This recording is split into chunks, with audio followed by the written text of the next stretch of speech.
Hello to everyone, welcome to our YouTube channels. तो हम बात करेंगे अब एप्लीकेशन ऑफ डायमेंशन की।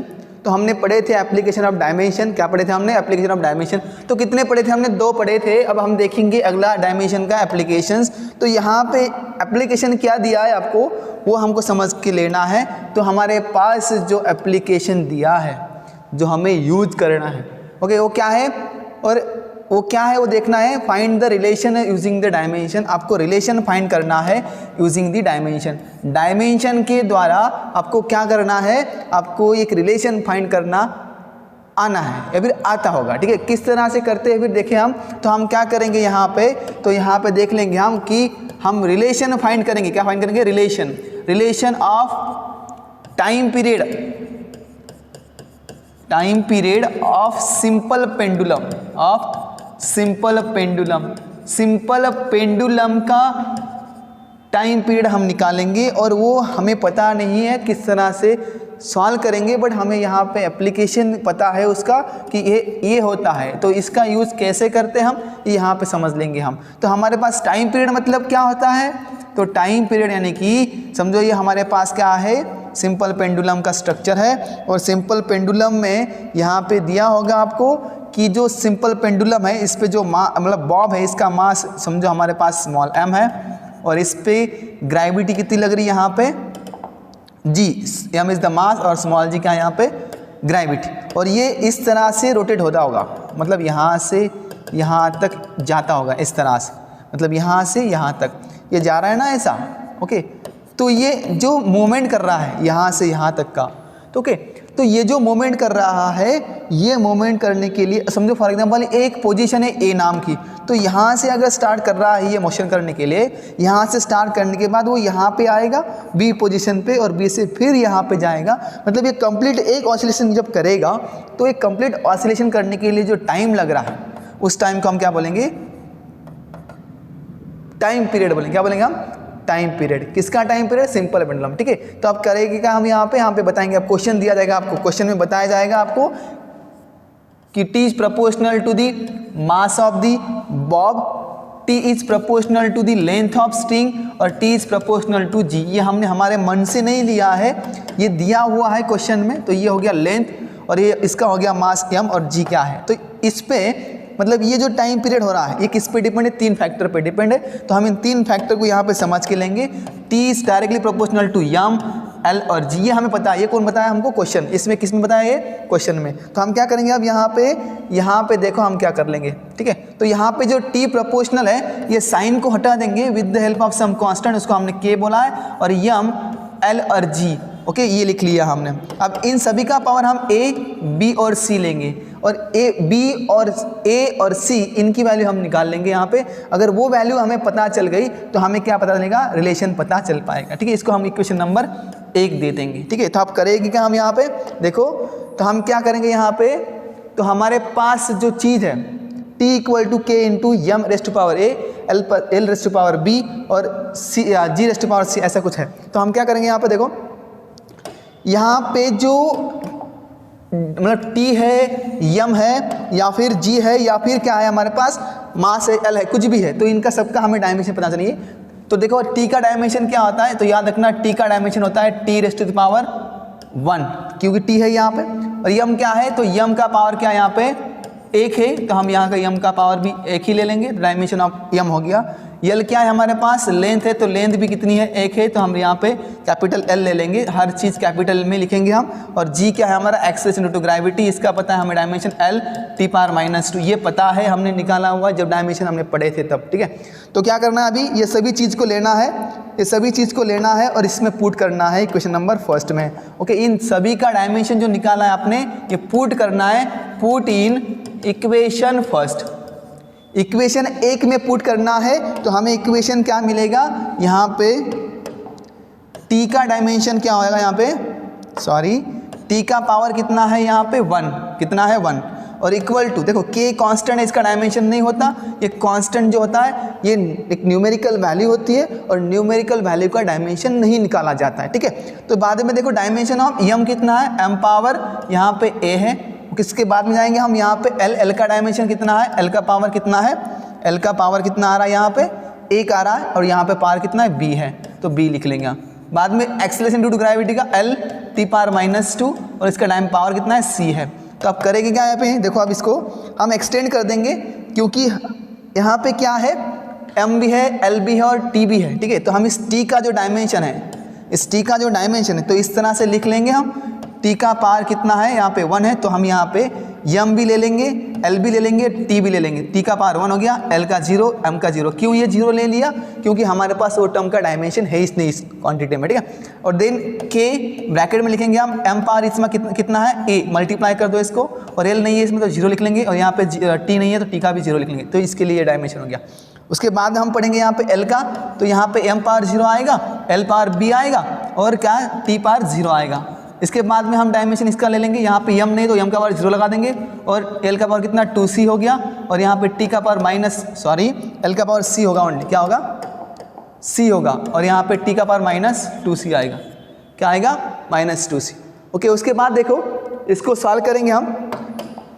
इसका पावर आगे देखो, m power 0, l power 0, t power 1। Okay, इसको सॉल्व करेंगे हम। यहाँ पे देखो k, अब जो ये है, ये क्या है, a है, तो ये जो a है, तो इसके बाद में हम क्या देखेंगे, यहाँ पे m पावर जो है इसको हम यहाँ का प्लस और यहाँ का प्लस कर देंगे, तो a पावर a प्लस 0 आ जाएगा, क्योंकि पावर सेम है। तो हमारे पास फॉर्मूला है ना, a raise to power m और into a to the power n। तो हम क्या करेंगे, यहाँ पे पावर की एडिशन करेंगे। क्या करेंगे हम यहाँ पे, पावर की एडिशन। तो वही फॉर्मूला हमने यहाँ पे लगा दिया, बेस सेम है, पावर क्या करेंगे यहाँ पे एडिशन कर देंगे। बाद में l का पावर देखो यहाँ पे 0, यहाँ पे प्लस b और यहाँ पे प्लस c आ जाएगा। ओके, बाद में t का पावर कितना, यहाँ पे 0 प्लस यहाँ पे भी 0 और यहाँ पे -2c आ जाएगा। ओके, बाद में इसको सॉल्व कर देंगे हम। k इन ब्रैकेट में आएगा m पावर 0 और प्लस a कितना, a आ जाएगा। यहाँ पे l power b plus c आ जाएगा, और यहाँ पे b प्लस c आ गया l का पावर, बाद में t का पावर -2 आ गया, ठीक है, इक्वल टू क्या आएगा, m power 0, l power 0, t power -2 आ जाएगा, ठीक है। उसके बाद देखो अगर हम सॉल्व करेंगे और इसको, तो क्या मिलेगा हमें, जो अभी ये सेम टर्म है, जैसे कि यहाँ पे m, इस तरह साइड भी m दिया है, l दिया है, l और t दिया है, तो हम क्या करेंगे, इक्वेट करेंगे। क्या करेंगे, इक्वेटिंग। ओके, पार क्या इक्वेट करेंगे हम, power of each fundamental quantity, each fundamental quantity. मतलब क्या करेंगे हम, यहाँ पे जो फंडामेंटल क्वांटिटी समझो, यहाँ पे m है, यहाँ पे मास है, यहाँ पे मास है, यहाँ पे लेंथ है, यहाँ पे टी, इनका पावर क्या करेंगे हम, इक्वेट करेंगे। तो इक्वेट करने के बाद क्या मिलेगा आपको, a जो पावर है, a m का पावर a, यहाँ पे 0, तो a इक्वल टू 0 लिख लेंगे हम। क्या लिख लेंगे, a इक्वल टू 0। क्या लिखा हमने, a इक्वल टू 0। तो ये हमें डायमेंशन एक वैल्यू मिल गई, एक इक्वेट किया। बाद में देखो यहाँ पे यल जो है, क्या है, यल, तो यल का पावर कितना, यहाँ पे 0 और यहाँ पे b प्लस c आएगा, b प्लस सी। तो एक इक्वेशन ये मिल गया। उसके बाद देखो हम क्या करेंगे यहाँ पे, अब इसमें हमें c की वैल्यू भी पता नहीं है और b की भी वैल्यू पता नहीं है, ठीक है, a तो मिल गया हमें। अब क्या करेंगे, हम थर्ड वाला इक्वेट कर देंगे यहाँ पे। तो थर्ड वाली टर्म्स कौन सी है, यहाँ पे देखो थर्ड वाली टर्म क्या है, यहाँ पे -2c इक्वल टू क्या आ रहा है, यहाँ पे +1 है, सॉरी ये क्या है, +1 है, क्योंकि देखो पावर प्लस है तो यहाँ प्लस लेंगे हम, तो +1। तो यहाँ पे c की वैल्यू मिल जाएगी आपको 1/-2। ओके, तो इसको हम लिख लेंगे सिंपल, क्या है, -1/2। तो ये वैल्यू होगी आपकी c की। तो ये यहाँ से उठा लो, ये यहाँ से वैल्यू ले लो, और ये वैल्यू कहाँ पुट करना है आपको, इस टर्म में पुट करना है। तो आपको जब ये आप इसमें पुट करोगे, इस इक्वेशन में b -1/2 कहाँ से लिया हमने, यहाँ से लिया, इक्वल टू 0 लिख लिया। इसको उधर लेके जाओगे तो b इक्वल टू 1/2 मिल जाएगा, b इक्वल टू 1/2 मिल जाएगा, ठीक है। तो b इक्वल टू 1/2 हो गया और c इक्वल टू -1/2 हो गया, और a की वैल्यू हो गई हमारे पास, ये 3 चीज़ हो गई। तो हमने क्या देखा था अभी, तो हमने देखा था यहाँ पे देखो, ठीक है। तो ये हमारे पास क्या है, t equal to k into m power a b l power c l power b है, सॉरी मेरा मिस हो गया थोड़ा सा, और यहाँ पे पावर c। तो हम क्या करेंगे, यहाँ पे k जो हमारा क्या है, यूनिवर्सल मतलब क्या है, सॉरी न्यूमेरिकल कांस्टेंट है, तो हम इसकी वैल्यू डायमेंशन नहीं निकालते। तो m का डायमेंशन कितना आ गया, a की वैल्यू कितनी, 0 हो गई, यहाँ पे दिखा है हमने अभी, ठीक है। और बाद में क्या है हमारे पास, l का पावर कितना, +1/2, और यहाँ पे t नहीं है, सॉरी यहाँ पे क्या है, g है हमारा फॉर्मूला जो, ठीक है, यहाँ पे क्या है, g है, तो g का पावर -1/2 आ रहा है। ओके, तो यहाँ पे जो कोई भी टर्म हो, यहाँ पे याद रखना आपको हमेशा, कोई भी अगर टर्म हो और कोई भी टर्म का पावर 0 हो, कोई भी टर्म का पावर 0 हो तो आंसर कितना आएगा, 1 आएगा। ये हमेशा याद रखना है। टी इक्वल टू के इंटू 1 आ जाएगा, ठीक है, रियल पावर 1/2 और जी पावर -1/2। -1/2 को नीचे लेके आओ, क्या मिलेगा हमें, क्या मिलेगा हमें, क्या मिल जाएगा हमें, एल का पावर 1/2 और जी को नीचे लेके आओ, -1 का हो जाएगा +1/2। ओके, दोनों का पावर सेम है तो हम इसे in bracket L/G raise to power 1/2 लिख लेंगे। ओके, और 1/2 को हम क्या लिखते हैं, अंडर रूट लिखते हैं, यानी स्क्वायर रूट लिखते हैं। क्या लिखते हैं हम, स्क्वायर रूट। तो इसको टी इक्वल टू हम लिख लेंगे के इंटू अंडर रूट L/G। तो ये क्या हो गया, हमारा रिलेशन हो गया, जो कि हमने डायमेंशन के द्वारा यूज़ करके, डायमेंशन का यूज़ करके हमने निकाल दिया। समझ में आया, सिंपल है। बस आपको क्या करना है, यहाँ पे आपको रिलेशन निकालना होगा। क्वेश्चन दिया जाएगा आपको, क्या दिया जाएगा यहाँ पे, क्वेश्चंस, और क्वेश्चन देने के बाद उस क्वेश्चन में किस तरह से आपको क्वांटिटी दी है, कौन कौन सी क्वांटिटी दी है, तो उन क्वांटिटी का आपको डायमेंशन पता होना चाहिए। जब डायमेंशन पता हो तो आप उसके जो डायमेंशन को लिख के उसकी जो मतलब टर्म होगी फंडामेंटल क्वांटिटी, उसको इक्वेट करोगे और उसको इक्वेट करने के बाद जो आंसर मिलेगा आपको, ओके, जो आंसर होगा आपका रिलेशन। तो यह आपका रिलेशन हो गया। इसको बोलते हैं हम time period of simple pendulum. क्या बोलते हैं, time period of simple pendulum.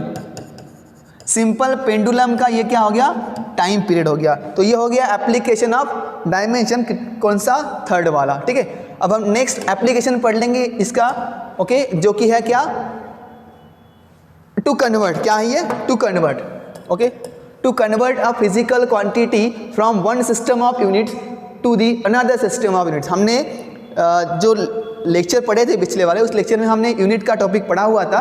तो हमने यूनिट जो देखा था वो 2 सिस्टम में होता है। मैं बता देता हूँ आपको कितने सिस्टम होता है, 2 से 3 में होता है, बट हम 2 पढ़ेंगे। एक होता है MKS और दूसरा होता है CGS और दूसरा होता है CGS।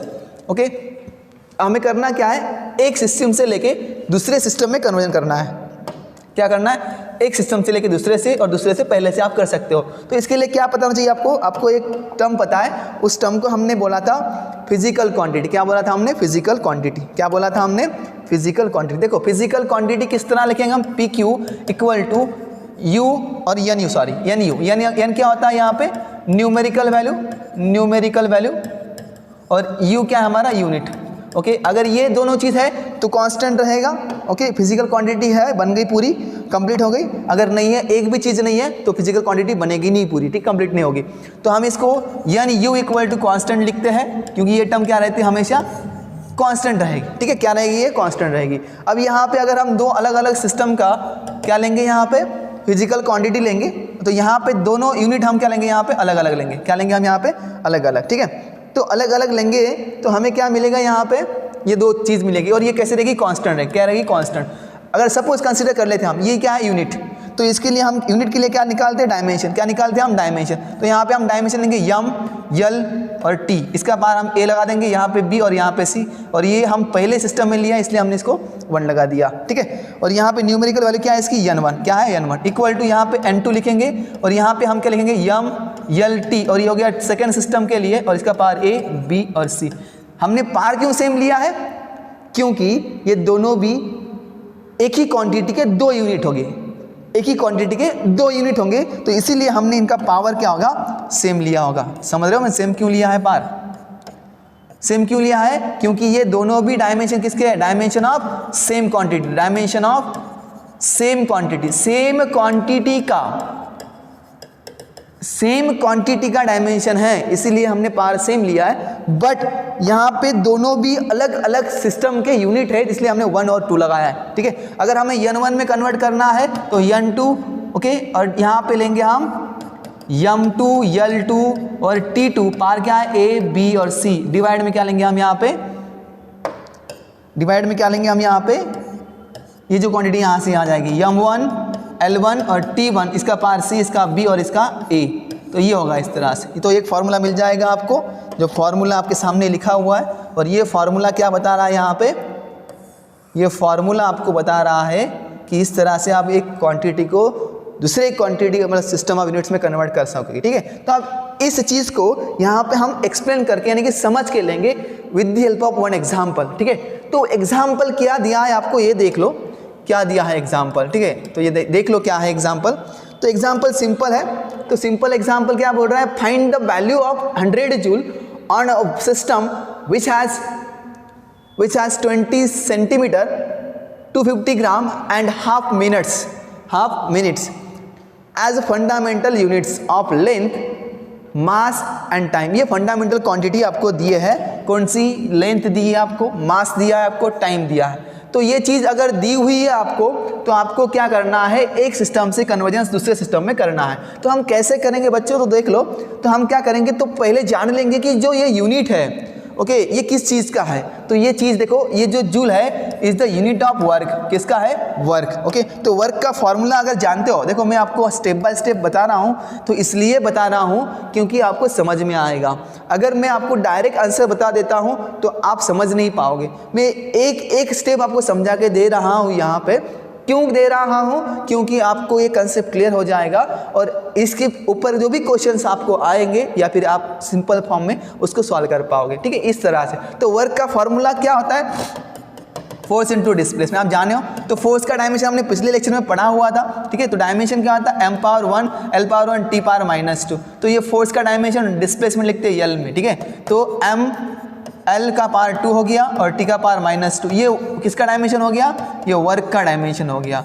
तो वर्क का डायमेंशन पता हो गया आपको, तो आपको करना क्या है, यहाँ पे देख लो, ठीक है। तो आपको क्या करना है, यहाँ पे हम लेंगे n1 u1, यहाँ पे लेंगे n2 और u2, ठीक है।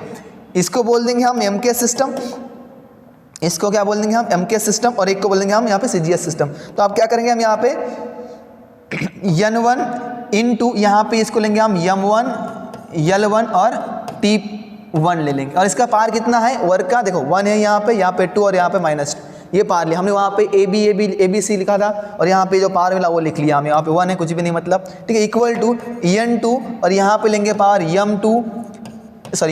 m2 L2 और T2, पार क्या आएगा, सेम आएगा, 1 2 -2, सही है बॉस, ठीक है। चलो आगे जाएंगे। देखो बॉस क्या करेंगे हम यहाँ पे, तो n1 निकालेंगे हम यहाँ पे, मतलब इस सिस्टम में करेंगे तो ये हो गया n2 और यहाँ पे आएगा m2 पावर 1 L2 पावर 2 और T पावर -2, ये T2 हो गया। और डिवाइड में क्या आएगा आपके पास, m1 L1 और T1 पावर सेम आएगा -2, यहाँ पे 2 और यहाँ पे 1। तो हम क्या करेंगे, अब इस फॉर्मूले को देखो कन्वर्जन कैसे करेंगे, थोड़ा सा अलग तरीके से लिखेंगे इसको, मतलब अलग, मतलब थोड़ा सेपरेट कर देंगे, ठीक है। तो n1 निकालना है आपको, n2 आपके पास पता है आपको, तो क्या है वो बताऊंगा बाद में। m2 डिवाइड बाई m1, यहाँ पे हो गया 1 पार, और यहाँ पे देखो 2 डिवाइड बाय, यहाँ पे पावर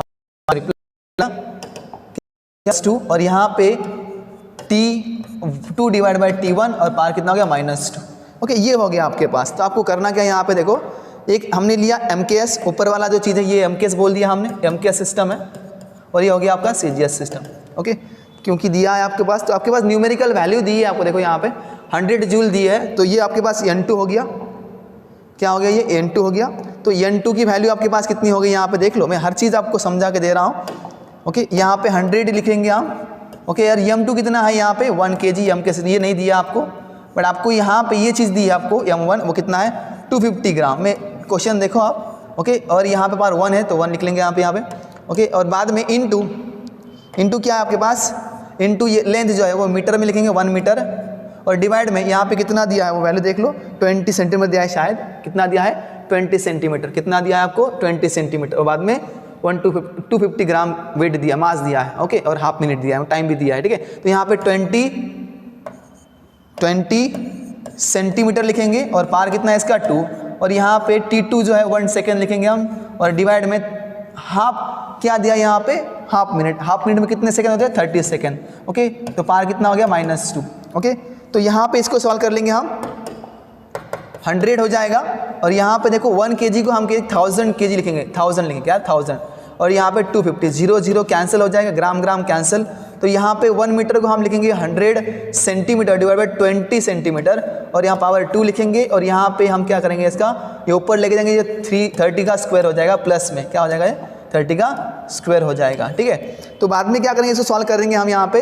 तो यहाँ पे 25 4 जा होगा 100, ओके, और यहाँ पे 25 जा होगा 100, ओके, तो यहाँ पे 100 रहेगा और यहाँ पे बचेगा 4 और यहाँ पे 5 का स्क्वायर 25 हो जाएगा और इंटू ये 900 हो जाएगा। क्या हो जाएगा 900। इसको सॉल्व करेंगे हम यहाँ पे, ये होगा 100 और ये होगा 100, कितना हो गया 100 1000, ठीक है, क्या होगा 1000, सॉरी 1000 बोला मैं, कितना हो गया 110,000 सॉरी इंटू 900 इसका सॉल्व करेंगे। इसको सॉल्व करने के बाद क्या आएगा 960 2 3 4 5 6, मतलब इसको सॉल्व करने के बाद आपको क्या मिलेगा यहाँ पे, तो यहाँ पे n1 जो है वो निकला आएगा आपका n1 equals to 9 into 10 to the power 6 new unit में आएगा। ये जो यूनिट आएगा उसका अर्ग वाला जो भी होगा न्यू यूनिट में आएगा, आपको दिया होगा वहाँ पे न्यू यूनिट में फाइंड करो, तो हमने कर लिया। तो ये सेकंड एप्लीकेशन यानी कि 4th नंबर का एप्लीकेशन होगा डायमेंशन का। तो इस तरह से हम क्या करेंगे, एप्लीकेशन करेंगे डायमेंशन के जो कि आपको दिए होंगे, और ये जो एप्लीकेशन दिए हैं इसके आधार पे आपको क्वेश्चन सॉल्व करना है। और ये जो 4 एप्लीकेशन डायमेंशन के दिए हैं वो आपको अच्छे से समझना है। सिंपल फॉर्म है, आपको क्या करना है, डायमेंशन आना ज़रूरी होता है कि हर चीज़ का डायमेंशन किस चीज़ से किस तरह का हमने सॉल्व किया है, ये इंपॉर्टेंट होता है, ठीक है। तो ये डायमेंशन के एप्लीकेशन हो गए, और अगले लेक्चर में जो पढ़ेंगे हम वो लिमिटेशंस पढ़ेंगे डायमेंशन के, कुछ प्रॉब्लम देख लेंगे उसके ऊपर। तो ये था आपका एप्लीकेशन का टॉपिक और लेक्चर, ठीक है। कुछ भी प्रॉब्लम रहा आपको इस लेक्चर में तो मुझे आप कमेंट कीजिएगा, कोई भी डाउट रहा तो आप मेरे को कमेंट कीजिएगा, मैं आपका डाउट सॉल्व करूँगा, ठीक है। धन्यवाद।